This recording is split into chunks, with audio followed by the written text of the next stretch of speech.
with the topic of leveraging resources to unlock opportunities in the food, water, and green value chains for future and present generations. Just to amplify a bit further, to say resource leveraging refers to systematically assessing the use of existing resources, identifying the need for additional resources, or crediting new resources in community systems to address identified needs that impact different livelihoods. With these assumptions, that governing this concept is that without any initial small investment or larger investment may not be likely to take place. So I'm joined here by the panel of experts from different organizations. So to start with, I would like to invite the panelists to introduce themselves briefly, just by giving the organization, the name of the organization where you are panel. Thank you. Yes, good morning. My name is Yolanda Kamburona. I'm from the Namibian Water Corporation. I'm in the Environmental Service Division. Good morning to you, everyone. My name is Nagora Amtei. I am with the municipality of Rwanda Bay Environmental Management Section. Good morning, everyone. My name is George Feather. I am with the United Nations World Food Program based in Windhoek. Thank you very much. I think to start with, more or less, I'll start with one question that can be provided with feedback across the different panelists. When we talk about leveraging resources, more or less aligned to our different aspects of the sector that we are responsible with, and if we look at the current situation and also looking ahead for the future, how do we leverage existing funding streams or newly identified funding from different agencies or organizations, especially accessing funds from the Green Climate Funds, adaptation funds to unlock the opportunity in the food, water, and land use value chain for sustainable ecosystem development? Maybe I'll start this question with George. From your experience in terms of the area.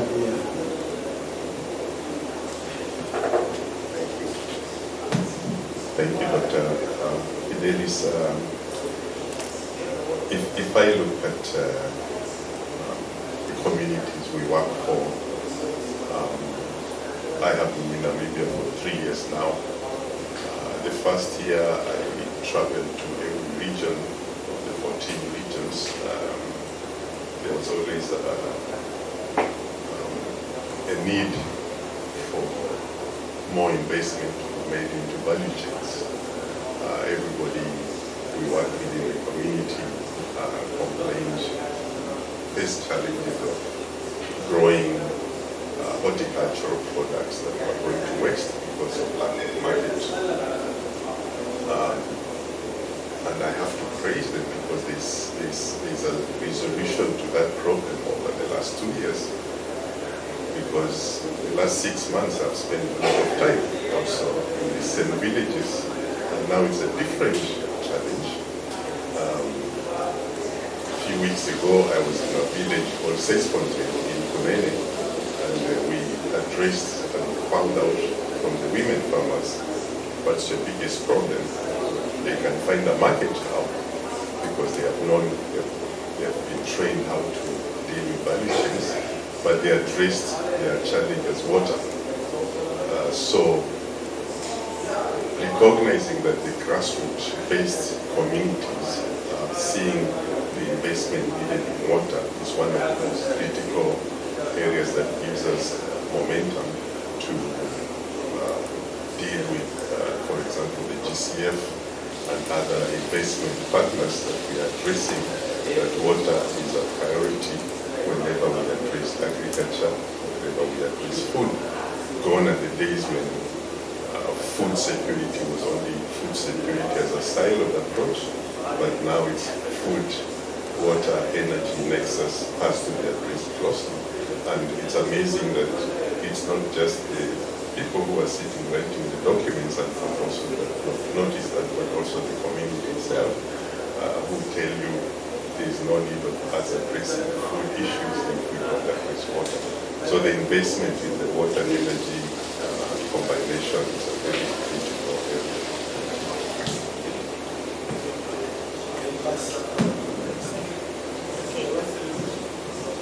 Yes, when it comes to resources needed for agriculture, especially from urban areas perspective, I would say zoning and land use plans and policies it's a key in order to avail best resources, because in urban areas there is equally competing needs for land.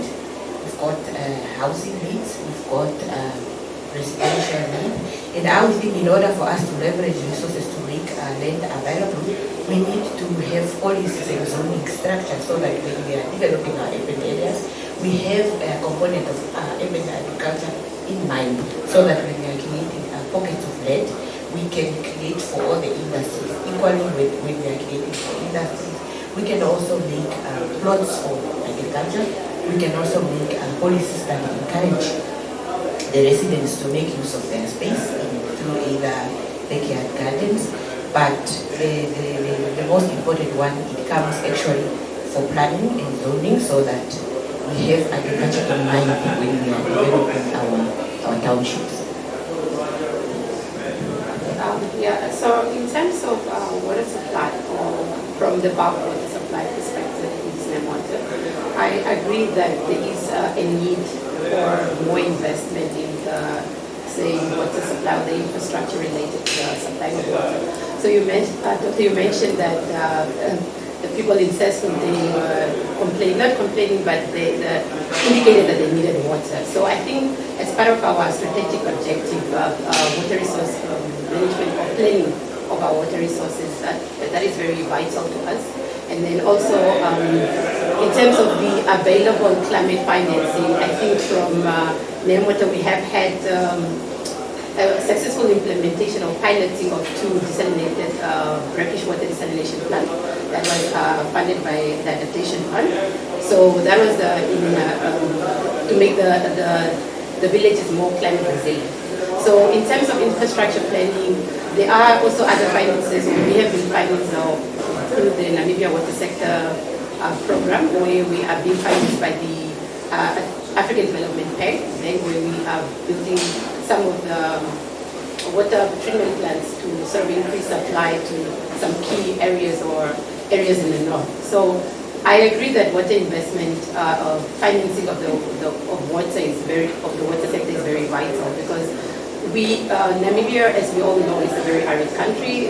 Most of the most driest countries in sub-Saharan Africa. So for us, it's really a challenge to supply water under the circumstances. We have deteriorating groundwater or surface water, because with reduction in rainfall, there's less recharge to the aquifers, and then in areas where there is saline brackish water, then it increases or deteriorates this water further.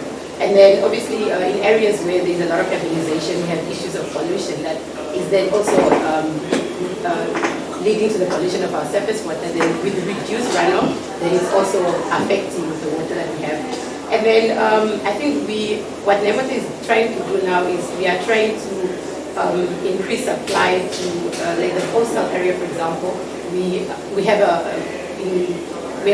project that is coming up, which is the desalination plant, to sort of supply water to the coast, because the demand there is quite high. So we have the mines that are coming up or that are in existence with increasing production, the uranium price is going up, and then we have the green hydrogen that is also coming in. So we are trying to our best to do with the little that we have. So it's whether by desalination of water or drilling deeper aquifers to get more water to the surface, or we have the transfer of water from areas that has, for example, from the karst areas, the compact area, where we transfer water through the canals to the Omatako Dam and then to Fonbach to supply the central area of Namibia. So those are some of the few things that we are currently doing in terms of infrastructure planning. But I think we also need to, we had a session last month, when we had different people come in, when we talk about the financing of the water sector and what is available there. So I think as a company, we will have to engage some of these entities more, and then just to increase the funding to some of our infrastructure projects. Thank you very much. I think you have touched more or less in different points with regard to resources that are needed or what is on the ground. But my next question comes in to say, now looking at all these opportunities regarding the Green Climate Fund and the Adaptation Fund, as you mentioned, Yolanda, starting with you to say, but how should we strategize to ensure that the whole approach of an ecosystem-based, that the food, the livelihoods, taking into consideration the supply of water to different residential areas or targeted for urban and including rural development. I think the understanding is also that agriculture becomes the driver of development.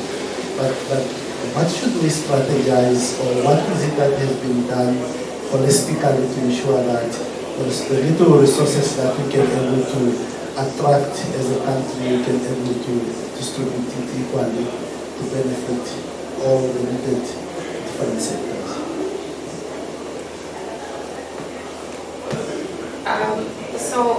In terms of that question, when we supply water to our customers, I think the first important one would be now the supply for human consumption. But then we also take into consideration the different needs, or like you mentioned, the agricultural sector. So, like for example, the areas like of Hardam and where there are dams in the south particularly, and then also now the Nekatal dam that is coming, that has been developed, that is now to try and increase that, the supply of irrigation water to sort of ramp up our agricultural sector and the supply of food thereof. So I think that as an organization of NAMWater, we are trying to use like that equitable supply of water to all the sectors, not saying that we focus only on the consumption of the potable water for human use, but we also do try to provide. So, for example, if we get a user or a customer that wants water for irrigation, we obviously now look at what the source that is currently available, and then we try through the planning division, we look at what we can supply, even though it might not be the whole entire amount, the whole entire supply or the demand that they need, then we are at least try to meet 50% of the demand. So I don't know if I've answered the question. Yes. I think you can pass the mic to Namola. From the urban aspect, in terms of the land issue that you mentioned earlier, how do we integrate resources that should be able to take care of, say, when we are planning this setup of developing land, we bear in mind the food production, we bear in mind the water sector as independent, but within the approach or the holistic approach to ensure that at the end of the day, the different land users or land utilization takes advantage of the resources, so that we do not incur an additional expense when we are doing this setup of development. What I see, or what I would love to happen, or the opportunity that I think we can tap into, is to create multifunctional urban spaces. Because most of the time we look at urban areas and only focus on one aspect. What I mean by multifunctional is that you can live, you can work, and you can also produce your food in a town. So that, because we need to maybe also have access to funding for infrastructure, so that when we are setting up townships, we do have those multifunctional aspects in mind. And also one of the gap that we can tap into is also to try and really make use of the grey water, because there is a lot of water that we flush down in the toilet, and we can have funding for infrastructure in order to at least put it to a grade where it can be used for urban drinking and also urban agriculture. Because as Yolanda mentioned, we do have a limited freshwater resource, so if in urban areas we can tap into that grey water that is flushed down the toilet and treat it and keep it to a standard that it can be used in urban agriculture, that can assist. Dr. George, with regard to the funding, you are WFP, in terms of your experience, how do we take advantage of this Green Climate Fund and Adaptation Fund to ensure that at least it benefits the ecosystem value in terms of water, in terms of food, and in terms of the distribution of all these resources evenly across the spectrum that we would like to develop? I mean, taking into consideration that we are looking at the urban agriculture, we are looking at the rural agriculture, but at the end of the day, we need to deliver food on the table. Thanks. Like my colleagues have said, it's the issue of sustainability, whether it is Green Climate Fund or a loan from a bank. We look at this initial investment as a trigger of what stimulates the investment of water, but in the long run, it's still the population of Namibia that has to cater for the price of water. So the affordability of water in the long run is what we need to aim at. So making sure that we put money into the hands and households of the youth, especially youth and women, to be able to afford water whenever they need it, rather than relying on the funding sources. So the funding sources are okay for initial infrastructure development, but I think if we want to be scalable at speed, if green hydrogen is moving at the speed it's moving at, we also need to move at the speed that needs to provide water resources to the community. So if I, for example, look at one of the ladies we work with in Kamanyam, she was fired from one of the supermarkets in Kamanyam during COVID, and she just got a piece of land given by the town council in Kamanyam. She started growing spinach and lettuce. As we speak now, this lady is selling the spinach and lettuce to the same supermarket that fired her. So she can need to afford water if she wants to. So making people have economic power to be able to afford water when the water is available. Because now water will not be giving much water for free. They have costs, but you cannot force those costs on the individual families without also ensuring and empowering the individual families to have. So from a Wild Food Program side, we have also changed our narrative. Many years ago, we used to make sure that every household has enough food to eat. That is, you can go home happy. But now, we have to aim to make sure that every household is making money from the business of agriculture, so that from that business they can afford water, they can afford energy, they can afford to take kids to school. So like you were saying, in the first step, the integration model is what will work. And then the organizations like Wild Food Program have to work with the local councils around to make sure if we have increased labor coming into a place, there is other facilities like schooling, health, housing that come together. So I think an integrated approach will be the best, but I think central to all this is every business we do, whether it is food or education, has to have a sustainable model, and a sustainable model is when you make an extra coin out of the investment. Thank you very much. I think the last question is generic to all. Your final thoughts, especially related to upscaling food systems, access to water, land productivity, bearing in mind climate change, climate variability impact. How should we approach it? Yeah, so I think like it was mentioned, investment is available, but I think tapping into this investment is what we have to look into. Because I think we have to, for example, if we want to get a loan from the bank, we need to make our project bankable. So that's very important. So I feel that we definitely need more investment in the water sector, because we cannot have the agriculture sector or any other sector without the water sector. So yes, to make the water sector more resilient, we have to tap in the more technologies that are more expensive. We have to look at developing more infrastructure that link up the different systems we have within the country. And obviously we have a few of the dilapidated infrastructure that also needs to be upgraded.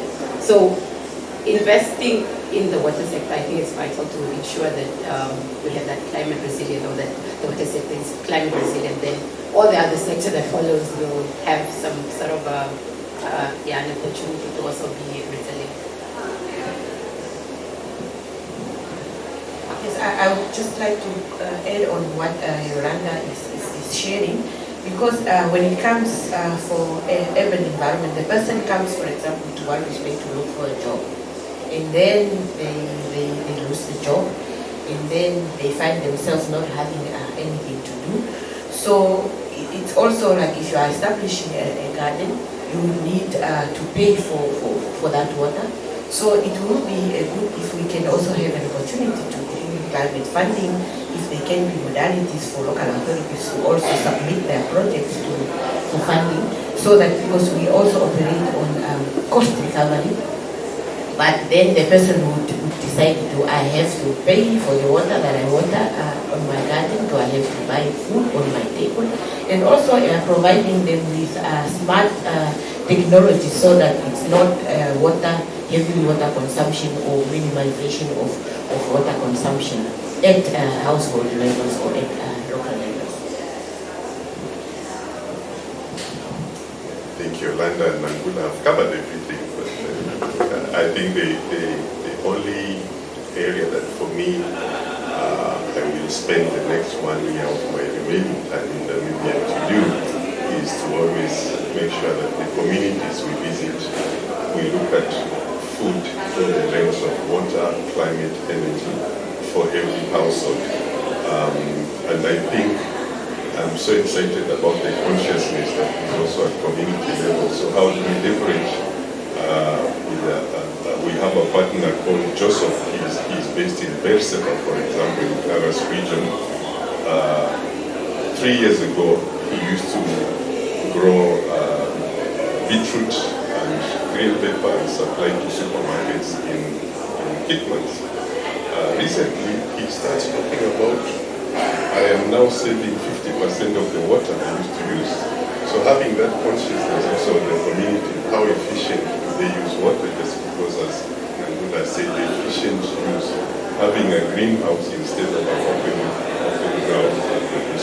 So the practices, the innovative practices, technology, and bringing in digital solutions, like we're doing some work with NAST on the use of drones to measure the moisture that is lost in some of our partners every week.